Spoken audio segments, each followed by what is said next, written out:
მოგესალმებით, ვაგრძელებ ვიდეო მიმოხილვების სერიას, რომელიც ეხება სხვადასხვა პერიოდის ქართული სამხედრო ძალების, საქართველოს შეიარაღებული ძალების შეიარაღებაში არსებულ ტანკებს. პირველი ნაწილი, ვისაც არ გინახიათ, შეეხებოდა 18-21 წლების დემოკრატიული რესპუბლიკის შეიარაღებული ძალების არსენალში ორი ცალი ბრიტანული მარკ 5 ტიპის ტანკის გამოჩენას და ეს უკვე მეორე ნაწილი, რომელიც ცოტა დამიგვიანდა, შეეხება უკვე 91 წლის 1991 წლის შემდგომ პერიოდს დამოუკიდებლობის აღდგენის შემდეგ პერიოდს და ძირითადად იქნება აფხაზეთის ომის გარშემო და მაგ პერიოდში საქართველოს შეიარაღებული ძალების შეიარაღებაში არსენალში 55 ტიპის ტანკებს და უკვე აფხაზეთის ომში მათ საბრძოლო ექსპლუატაციას და შევეხებით ასევე გარკვეულ დონეზე 90-იანი წლების ბოლო პერიოდს 2000-იანების დასაწყის იმ პერიოდს რა პერიოდამდე გრძელდებოდა ამ ტანკის საბრძოლო ექსპლუატაცია შეიარაღებულ ძალებში, საქართველოს შეიარაღებულ ძალებში. ესე იგი 1991 წლის 9 აპრილიდან დამოუკიდებლობის აღდგენის შემდეგ ახალი შექმნილი ქართული შეიარაღებული ძალები ზოგადად სამხედრო ტექნიკის მწვავე დეფიციტს განიცდიდა. ეს შეეხებოდა როგორც საბრძოლო ტექნიკას, ყველანაირ ტიპის საბრძოლო ტექნიკას, ასევე სხვადასხვა ტიპის მხარდამჭერ ტექნიკას, ზურგის ტექნიკას და სხვადასხვა აღჭურვილობას, მთელი რიგი გვარებების ჩამოყალიბებას, სწორედ იმიტომ ვერ ხერხდებოდა საწყის ეტაპზე, რომ მათთვის საჭირო აღჭურვილობა და ტექნიკა არ იყო მარაგებში. პირველ ეტაპზე ძალიან ისეთი მცირე რაოდენობით რამდენიმე ერთეული T-54 ტიპის და T-55 ტიპის ტანკები გამოჩნდა თბილისის ომის პერიოდში, სამწუხაროდ აფხაზეთის ომამდე პერიოდში 1991 წლის 91-92 წლების დეკემბერ-იანვარში. ეს იყო რამდენიმე ერთეული ტანკი, რომელიც ეროვნულ გვარდიას აი დოსაფის ბაზებიდან გადაეცა რუსების მიერ არაოფიციალური გზებით და ერთი-ერთეული ტანკი ასევე ზვიად გამსახურდიას მომხრეებსაც ყავდათ ამ ომში.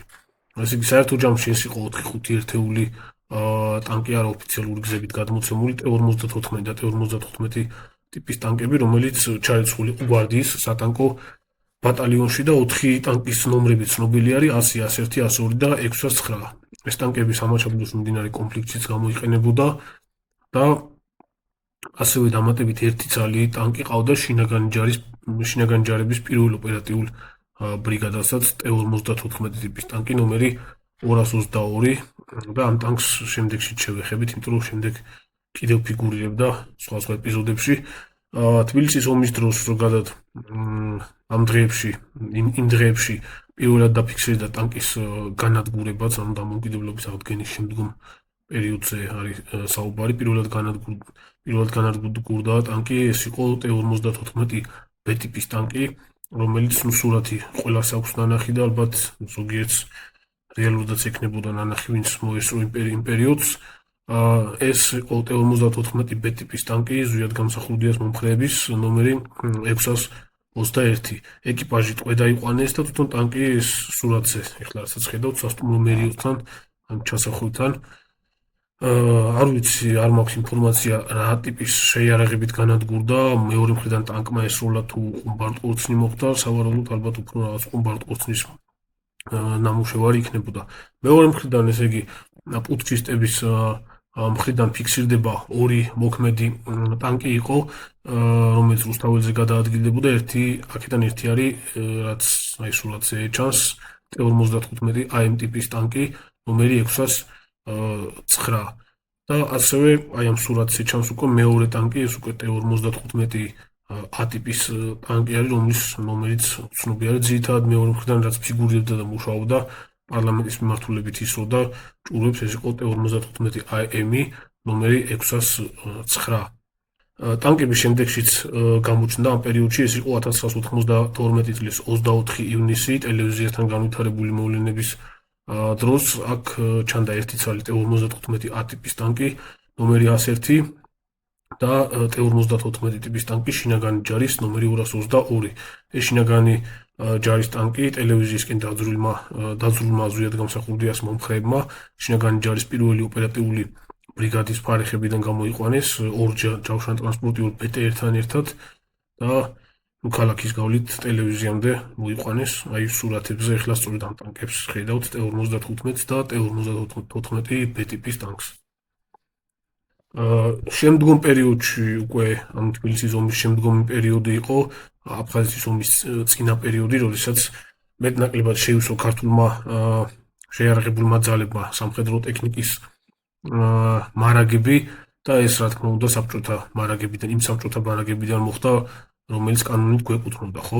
რეალურად შეიძლება ითქვას, რომ ბევრად მეტი გვეკუთვნოდა, მაგრამ საბჭოთა კავშირის დაშლის შემდეგ იმ შეიარაღების ძირითადი ნაწილი, რომელიც მართლა შედარებით თანამედროვე იყო იმ პერიოდისათვის, საუბარი არის T-72 ტიპის ტანკების ძირითად ნაწილზე, ჯერჯერობით რჩებოდა რუსულ სამხედრო ბაზებზე, ახალქალაქში, ბათუმში და ვაზიანშიც, ასევე საარტილერიო სისტემები და აი ამ აფხაზეთის ომის პერიოდში შედარებით უფრო მოძველებული ტექნიკა რაც იყო, ესენი გადმოგვეცა. ისევ და ისევ ტანკებზე რო კონცენტრირდეთ, 92 წლის ივლիս-აგვისტოში სხვადასხვა შეიარაღებასთან ერთად 108 ერთეული სხვადასხვა მოდიფიკაციის T-55 ტიპის ტანკი მიიღო ქართულმა ჯარმა, ოღონდ ეს 108 ერთეული იყო საბრძოლო მოდიფიკაციები. გადმოცემა მოხდა ახალციხის მეათე კადრირებული მოტომსროლელი დივიზიიდან. ეს დივიზია საბჭოთა პერიოდში თურქეთის მიმართულებაზე იყო პასუხისმგებელი და ვინაიდან დივიზია კადრირებული იყო, ტანკები ხანგრძლივ კონსერვაციაზე იყო. ნაწილი ტანკების ავღანეთში იყო ნაომარი, გამოყენებული და რესურსის ნაწილი გასული ჰქონდა, თუმცა ტანკების უმეტესი ნაწილი იყო იმ მდგომარეობაში, რომ სწორი ექსპლუატაციის შემთხვევაში მათი საბრძოლო გამოყენება უპრობლემოდ მომხდარიყო. ამ ტანკების ნაწილი იყო ძალიან მცირე ნაწილი იყო T-55 A-ტიპის ტანკები და დიდი ნაწილი იყო T-55 AM. ამ მოდიფიკაციებს შორის განსხვავებებს და ტექნიკურ მონაცემებს ცოტა მოგვიანებით შევეხებით. ეს T-55 AM-ები იყო გაძლიერებული ჯავშნიანი მოდიფიკაციები, რომელსაც ავღანურ მოდიფიკაციასაც ეძახიან. ამ დივიზიიდან ტანკების უმეტესი ნაწილი გადმოგვეცა სატანკო პოლკიდან, ეს იყო 94 ერთეული საბრძოლო კონფიგურაციის ტანკი და 8 ცალი სასწავლო ტანკი. ეს იყო ამ დივიზიის შემადგენლობაში არსებული 393 სატანკო პოლკი. ასევე დივიზიაში თავისთავად იყო 3 მოტომსროლელი პოლკი, რომელსაც თავისი სატანკო ასეულები ყავდათ. ეს სატანკო ასეულები არ იყო მთლიანად დაკომპლექტებული და მთლიანობაში ამ ასეულებიდან გადმოგვეცა კიდევ დამატებით 14 საბრძოლო კონფიგურაციის T-55 და 10 ცალი სასწავლო ტანკი. თავდაცვის სამინისტრომ მთლიანობაში ეს რაოდენობა მიიღო. საერთო ჯამში მეათე დივიზიიდან ქართულმა მხარემ მიიღო 108 ცალი საბრძოლო და 18 ერთეული სასწავლო ტანკი.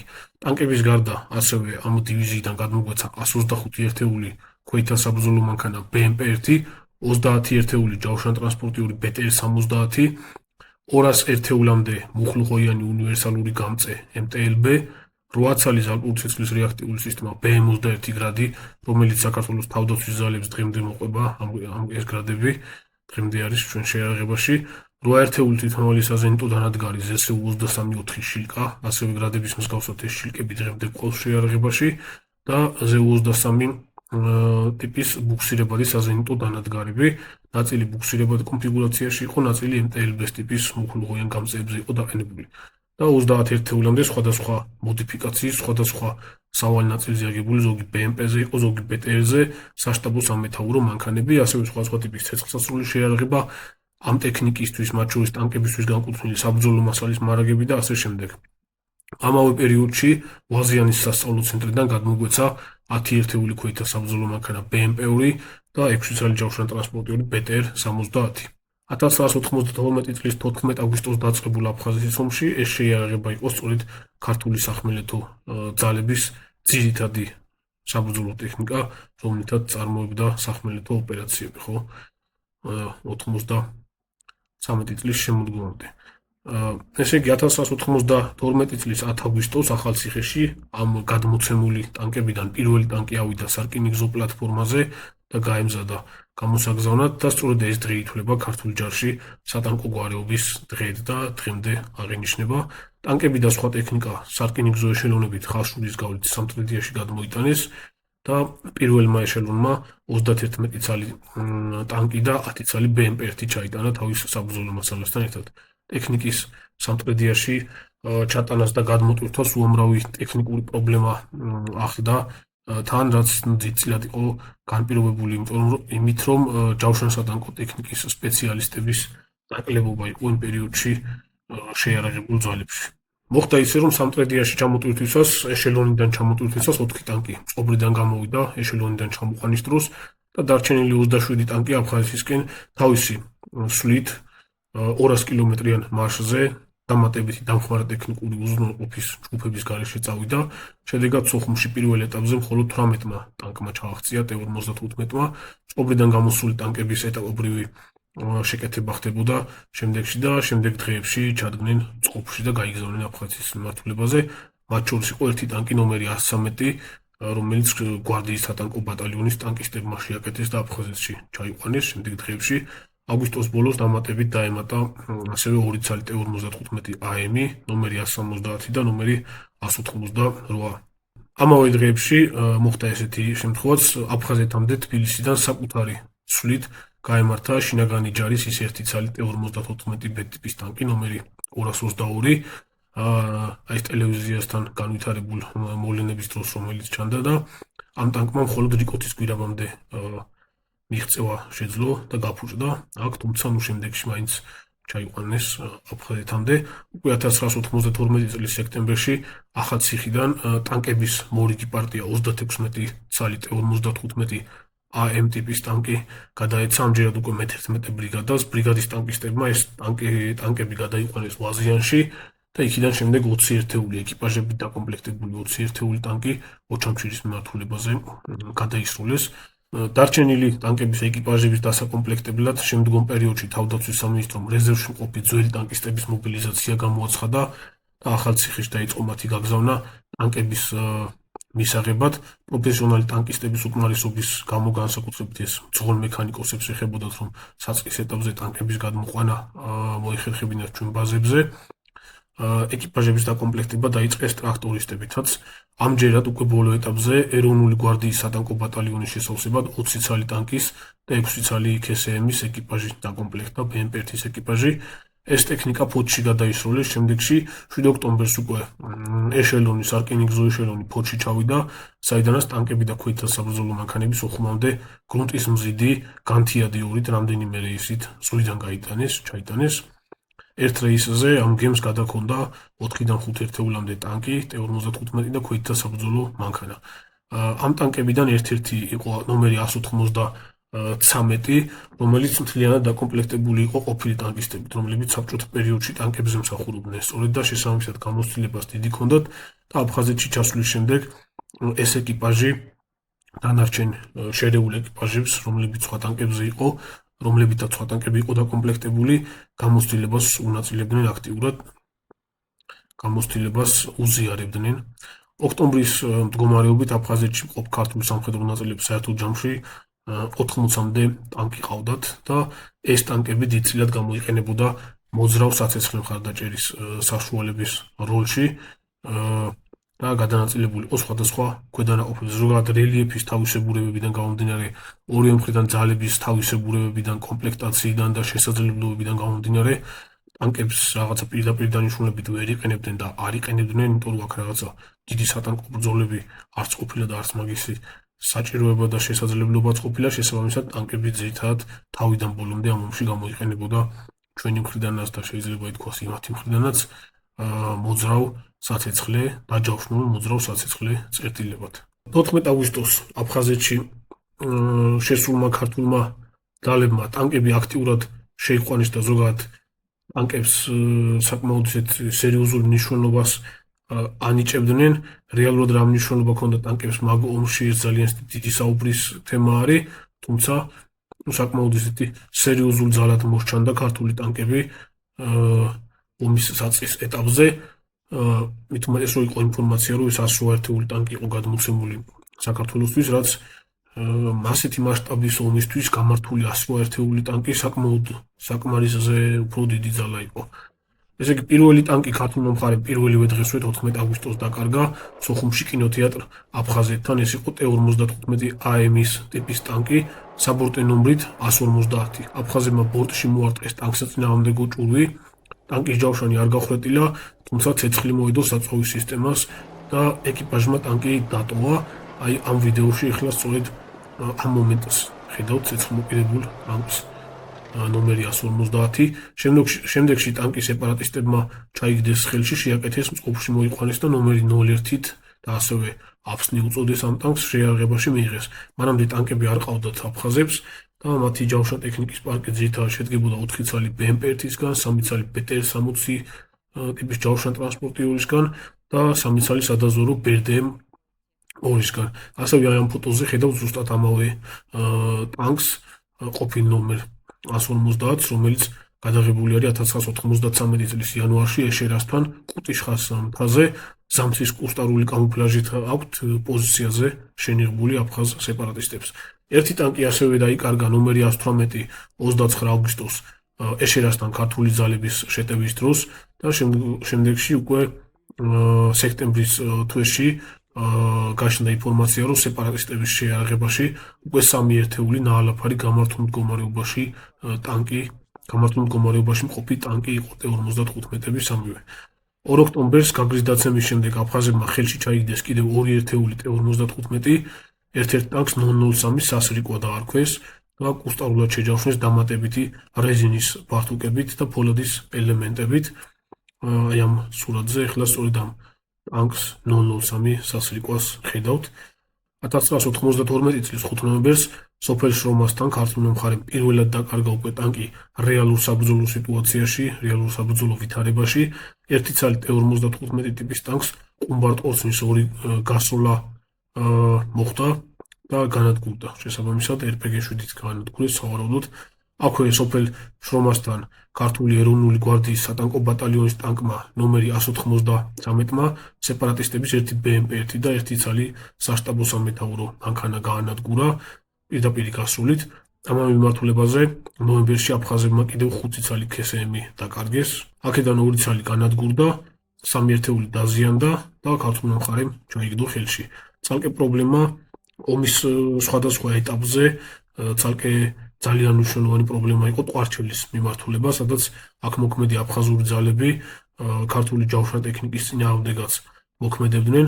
ტყვარჩელი ოჩამჩირის მიმართულებაზე ქართულ ტანკებს აფხაზები ძირითადად ასიმეტრიული ტაქტიკით ებრძოდნენ, სხვადასხვა ნაღმფეთქებადი საშუალებების გამოყენებით, მათ შორის იყო თვითნაკეთი ფუგასების გამოყენების შემთხვევები ხშირად იყო. 26 დეკემბერს სოფელ ზემო კინდღთან ოჩამჩირიდან 16 კილომეტრში არის გვარდიის ტანკი 193, რომელიც წეღანო ახსენე, რომელმაც BMP-1 გაანადგურა და KSM-ის საშტაბო სამეთაურო მანქანა ააფეთქეს 26 დეკემბერს ააფეთქეს აფხაზებმა ამონალით გამოტენილ ჟანგბადის ბალონზე. აფეთქებულ დაზიანებული ტანკების გასათრევად ხშირად იყენებდნენ ხოლმე აფხაზები სასოფლო-სამეურნეო ტრაქტორებს სხვათა შორის და აი ამ ვიდეოში ახლა ესეთი საინტერესო მონაკვეთია დაფიქსირებული.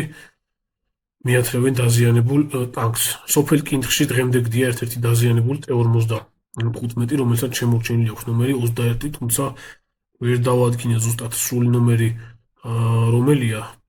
ეს 21 არ არის გადაფრიკელი არის ნომერი ნაწილობრივ, წინ რაღაცა ციფრი უნდა ყოფილიყო და ქვედანაყოფის კუთვნილება. ეს ტანკი დაჟანგებული გდია დღემდე და ფოტოებს იღებენ ხოლმე მასთან. 1992 წლის ნოემბერში გარკვეული ტიპის ნაგვფეთქებადი საბრძოლო მასალაზე აფეთქებული ერთი ცალი ტანკი და ერთი ცალი KSM ტყვარჩელის მიმართულებაზე ყოფმა აფხაზურმა ძალებმა ჩაიგდეს ასევე ხელში და 1993 წლის იანვარში უკვე ტამისთან თხრილში ჩავარდნილი დამატებით ერთი ტანკი ჩაიგდეს ალაფად, რომელიც გაათრიეს და შეაკეთეს. 1992 წლის დეკემბერში ჩვენს მიმართულებაზე მოხდა უნიშნულოვანესი მოვლენა ზოგადად ამ ომის მსვლელობის დროს რესურსების, სამხედრო რესურსების ერთიანი სწორი და ოპტიმიზებული მართვის მიზნით შეიქმნა მეორე საარმიო კორპუსი.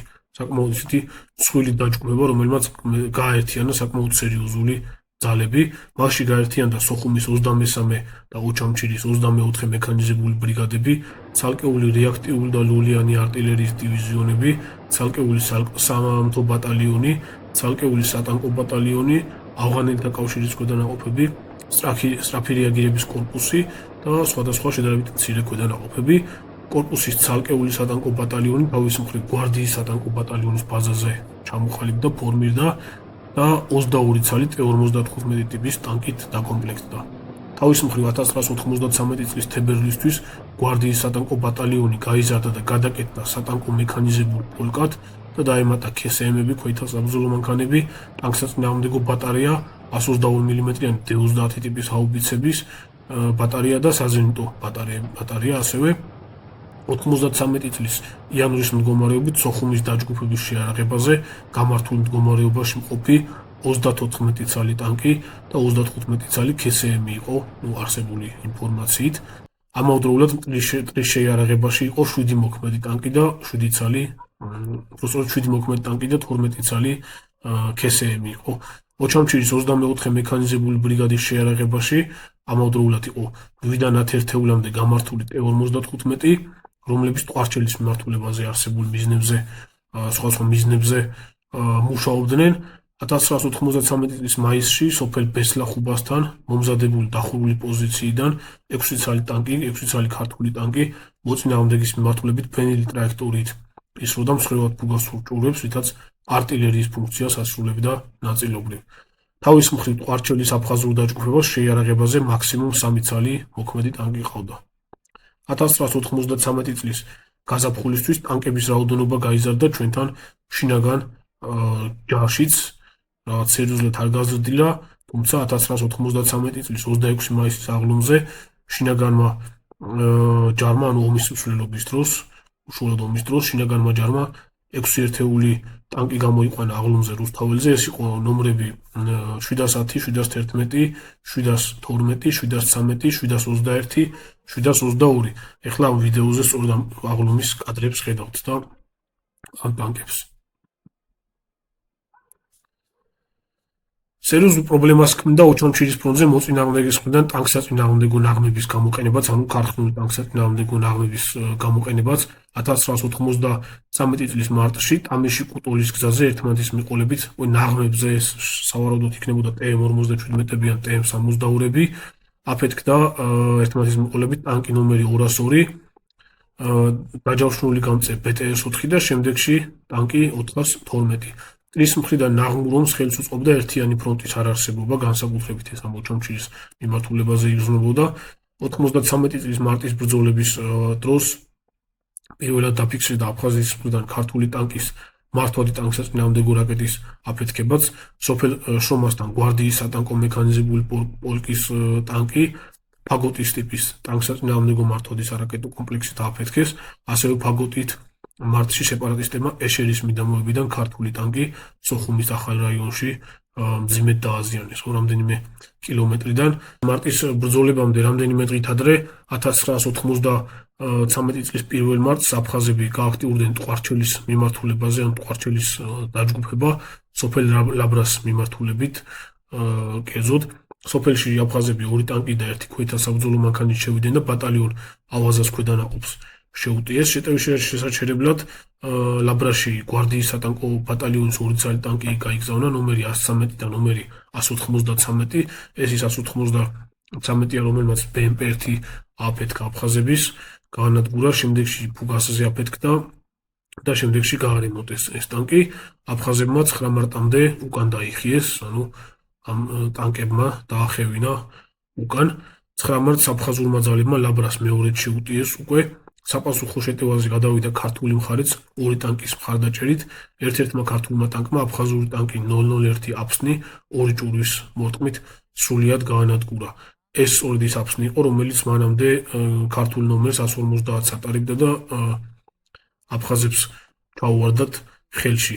მე რამდენადაც ვნახე ინფორმაცია, თავიდან ტანკს ერქვა 01 აფსნი, შემდეგ 10 მეუმატეს და 001 აფსნი ეწოდა. მეორე ტანკი იყო უკვე 002 ტიგრი და ქართულ მხარეს ჩაუვარდა ხელში. ტიგრის კორპუსზე აფეთქებული და შემდეგ გარემონტებული ნომერი 193 ტანკის კოშკურა გადააყენეს და ტანკის სრულსაბრძოლო მზადყოფნაში ჩადგა. ასევე აფხაზებს ყავდათ ტიგრი 1-იც, რომელიც მანამდე განადგურდა. 2009 წელს სხვათა შორის აფხაზეთში ერთ-ერთი ტანკი გაარემონტეს და 001 ნომრით აღლუმზე ყავდათ გამოყვანილი. ახლა ამ ტანკს ხედავთ სწორედ, თუმცა ეს არ უნდა იყოს ის ტანკი, რომელიც თავის დროზე ნომერი 150 იყო ქართული ტანკი და შემდეგში აფხაზებს ჩაუვარდათ ხელში. ის ტანკი განადგურდა. ახლა როგორც გითხარი და ეს საერთოდ სხვა ტანკი უნდა ყოფილიყო და უბრალოდ მიანჭეს ეს ნომერი თითქოს და ის ტანკი აღადგინეს ომის დროს ხელში პირველად ჩაგდებული. 2 ივლისს ტამიშთან მოწინააღმდეგის დესანტმა გადაკეტა სოხუმი ოჩამჩირის დამაკავშირებელი სტრატეგიული მნიშვნელობის გზა. 2-3 ივლისს გზის გასახსნელად ტამიშისკენ შინაგანი ჯარის 400-კაციანი ქვედანაყოფი დაიძრა უკვე ტანკების მხარდაჭერით და მერკულადან შეუტია დესანტის ნაწილებს.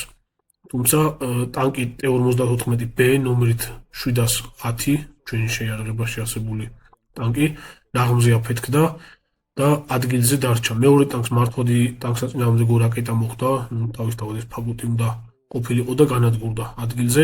შინაგანი ჯარის დასახმარებლად 4 ივლისს უკვე თბილისიდან გვარდიის ჯავშანსადანკო პოლკის ქვედანაყოფები გადაისროლეს 6 ტანკით და 6 ქვეითთა საბრძოლო მანქანით და ასევე 2 ცალი ZU-23 იყო MTLB-ებზე.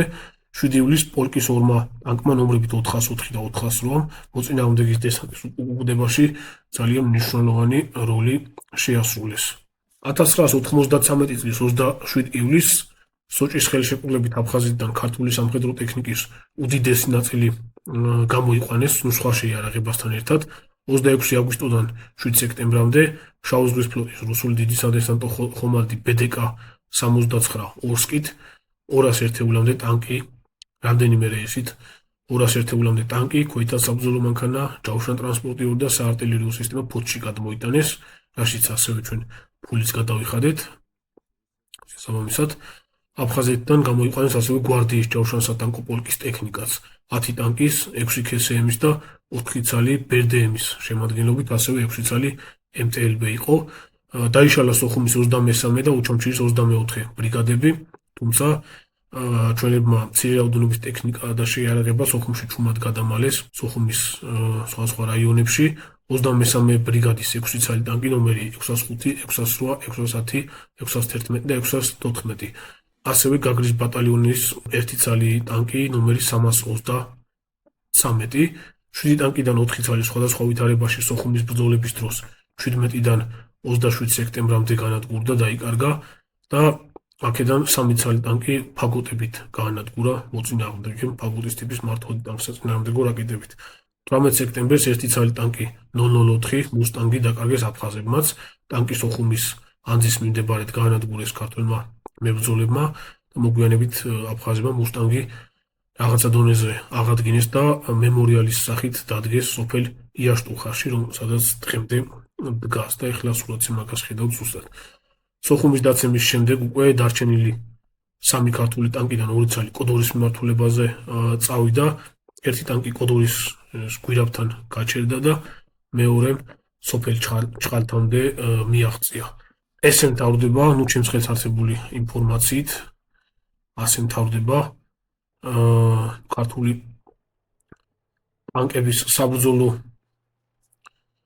ისტორია აფხაზეთის ომის პერიოდში. რა თქმა უნდა, ინფორმაცია, ბევრად უფრო დიდი ინფორმაცია შეიძლება კონდეს სხვას. გარკვეული ტექნიკური შესაბამები განსაკუთრებით ნომრებში და ტანკების რაოდენობებში, სხვადასხვა ეპიზოდებში შეიძლებოდა მქონოდა. თუ ამაზე უფრო დაზუსტებული ინფორმაცია გაქვთ, თქვენ შეგიძლიათ კომენტარებში დაწეროთ. ამ ეტაპზე ჩემს ხელთ არსებული ინფორმაცია ესეთი არის, რასაც ახლა ვისაუბრე.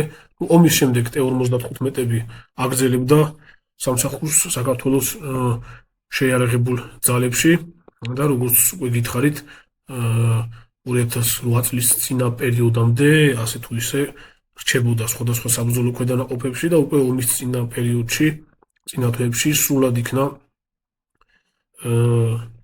ჩანაცვლებული T-72 ტიპის ტანკებით და დღესდღეობით T-55 ტიპის ტანკების მცირე ნაწილი შემორჩენილია საქართველოს თავდაცვის ძალებში და გამოიყენება სასწავლო დანიშნულებით და ეხლა ის სურათზე სწორედ ესეთ T-55 ტიპის ტანკს ხედავთ ახალციხის ჯავშანსატანკო სასწავლო ცენტრში. მადლობა ყურადღებისთვის, გაუზიარეთ ვიდეო თქვენს მეგობრებს, გამოიწერეთ ჩემი არხით, კიდე არ გაქვთ გამოწერილი. მესამე ნაწილი უკვე შეეხება T-72 ტიპის ტანკების გამოჩენას ქართულ შეიარაღებული ძალების ქვედანაყოფებში და მის საბრძოლო ექსპლუატაციას უკვე 2008 წლის ომში.